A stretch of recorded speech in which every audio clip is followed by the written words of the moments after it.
In this video, we will define the vendor fields for easy setup. Let's go to the vendor list.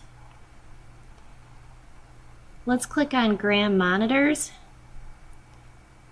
and we'll edit. Here's where you list the company name.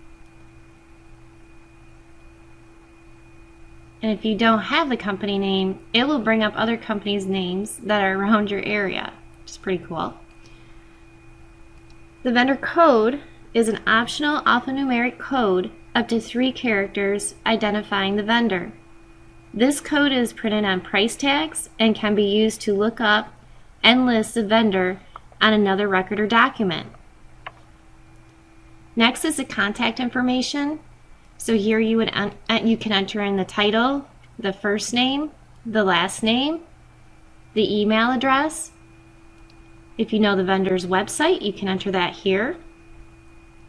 And then you enter in the rest of the address, the phone number, and then the mobile phone number. Underneath you have the history, and this will tell you every interaction, every purchase that you've had with the vendor. The terms are shown here, and this is where you can enter in the vendor terms. The default payment terms are suggested on purchase orders and receiving vouchers made for the vendor, and they can be shared with the QuickBooks software if it's integrated.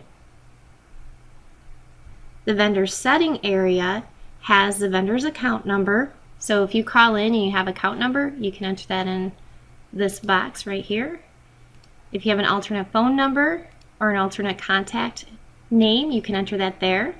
Or if you no longer interact with this vendor, you can mark him as inactive.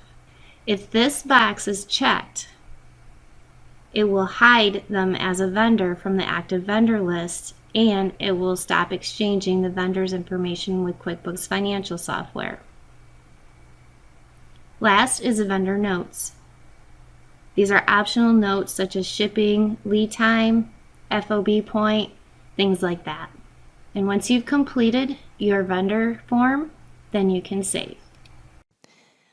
Thank you for watching my video. Please subscribe and click on the bell to be notified when I make another video about point of sale. Thank you, everybody.